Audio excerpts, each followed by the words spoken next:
নমস্কার বন্ধুরা, পারমিতার খানা খাজানা নতুন আর এক পর্বে আপনাদের সকলকে স্বাগত জানাই। আমরা চিকেন প্রেমীরা চিকেনে কিন্তু অনেক রেসিপি ট্রাই করে থাকি, কিন্তু আজকে আমি আপনাদের জন্য চিকেনের যে রেসিপিটা নিয়ে এসেছি সেটা মাত্র 5 থেকে 10 মিনিট সময় দিলে কিন্তু সহজেই বানিয়ে নিতে পারবেন। আর যদি ঝাল ঝাল মুখরোচক কোনো চিকেনের রেসিপি ট্রাই করতে চান তাহলে বলবো অবশ্যই একবার হলো এটা ট্রাই করে দেখতে। আর যদি একবারও এটা ট্রাই না করে থাকেন তাহলে কিন্তু বিশাল বড় মিস করে যাবেন। এটা ভাত, রুটি, পরোটা এমনকি স্ন্যাক্স হিসেবেও কিন্তু জাস্ট দুর্দান্ত লাগে। তাহলে চলুন ঝটপট দেখিয়ে নিয়ে আছেন আজকের এই রেসিপিটা। আশা করছি আপনাদের ভালো লাগবে, আর ভালো লেগে থাকলে অবশ্যই একটা লাইক শেয়ার করে দিতে হবে। আর আমার চ্যানেলে আপনি নতুন বন্ধু হয়ে থাকলে অবশ্যই চ্যানেলটা সাবস্ক্রাইব করে রেখে পাশে থাকা বেল আইকনটা প্রেস করে রাখবেন, তাতে আমি যখনই কোনো ভালো ভালো রেসিপি বা ভিডিও আপলোড করব সবার আগে নোটিফিকেশান আপনার কাছে পৌঁছে যাবে। তাহলে চলুন ঝটপট শুরু করা যাক আজকের এই রেসিপিটা। আমি এখানে প্রথমে বোনলেস চিকেন নিয়ে তাকে ছোট ছোট টুকরো করে কেটে নিয়েছি। আপনারা চাইলে কিন্তু বোন সমেত চিকেনও নিতে পারেন অথবা বোনলেস চিকেনও নিতে পারেন। তো দেখতে পাচ্ছেন আমি চিকেনের পিসগুলো কিন্তু ছোট ছোট টুকরো করে কেটে নিয়েছি। তো এখানে আমি প্রায় 300 থেকে 350 গ্রামের মতো চিকেন নিয়েছি। আর চিকেনটাকে আমি প্রথমেই ভালোভাবে ধুয়ে পরিষ্কার করে নিয়ে জল ছড়িয়ে নিয়েছি।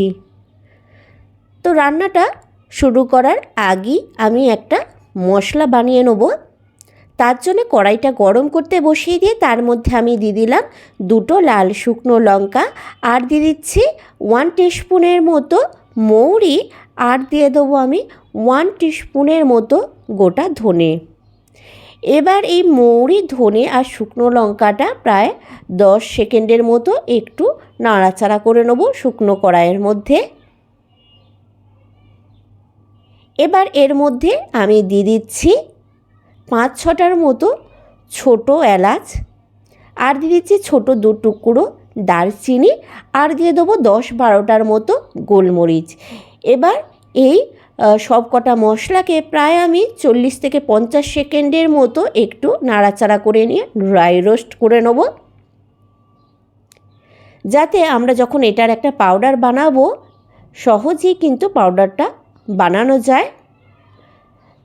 তো মশলাগুলো আমি হালকা করে ড্রাই রোস্ট করে নিয়েছি। এবার এই মশলাগুলো সাইডে আমি একটা বাটিতে তুলে রেখে দেবো।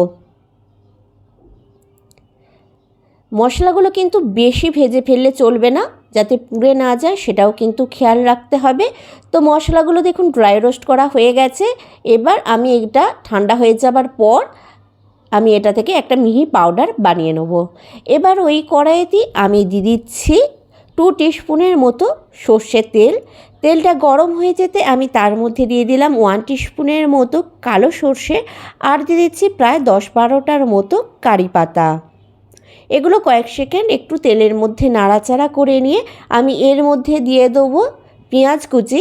আমি 2খানা মিডিয়াম সাইজে পেঁয়াজকে লম্বা লম্বা করে কুচি করে নিয়েছিলাম, সেই পেঁয়াজ কুচিটা এখানে দিয়ে দিচ্ছি।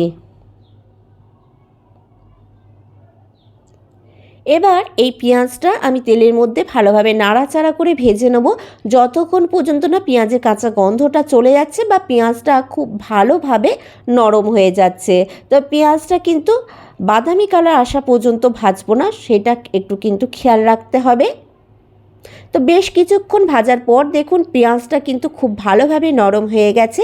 এবার এর মধ্যে আমি দিয়ে দিলাম 1 টিস্পুনের মতো আদা রসুনের পেস্ট। এবার এই আদা রসুনের পেস্টটাও পেঁয়াজের সাথে খুব ভালোভাবে ভেজে নেবো, যতক্ষণ আদা রসুনের কাঁচা গন্ধটা চলে যাচ্ছে বা পেঁয়াজের কালারটা হালকা চেঞ্জ হয়ে যাচ্ছে। তো বেশ কিছুক্ষণ ভাজার পর দেখুন পেঁয়াজের কালারটা কিন্তু অনেকটাই চেঞ্জ হয়ে এসেছে। এবার এর মধ্যে আমি অ্যাড করে দিচ্ছি আগে থেকে যেই চিকেনটা ছোট ছোট টুকরো করে কেটে পরিষ্কার করে রেখেছিলাম সেই চিকেনের পিসগুলো দেওয়ার পর আমি মিডিয়াম টু হাই ফ্লেমে প্রায় 2 মিনিটের মতো চিকেনটা ভেজে নেবো, বা চিকেনের কালারটা যতক্ষণ পর্যন্ত না চেঞ্জ হয়ে যাচ্ছে ততক্ষণ পর্যন্ত। তো প্রায় 2 মিনিট ভাজার পর দেখুন চিকেনের কালারটা কিন্তু বেশ ভালো চেঞ্জ হয়ে গেছে। দেখতেই পাচ্ছেন নর্মাল কালারের থেকে কিন্তু চিকেনটা বেশ সাদা কালারের মতো হয়ে গেছে। এবার এর মধ্যে আমি দিয়ে দিচ্ছি স্বাদ মতো নুনটা অবশ্যই আপনারা নিজেদের স্বাদ মতো অ্যাড করবেন। আর যেই মশলাটা আমি ড্রাই রোস্ট করেছিলাম, সেই মশলাটা এখানে দেখুন পাউডার বানিয়ে নিয়েছি।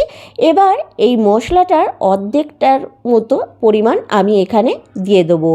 আমি কিন্তু পুরো মশলাটা এখানে দিচ্ছি না, প্রায় অর্ধেকের মতো মশলা দিচ্ছি।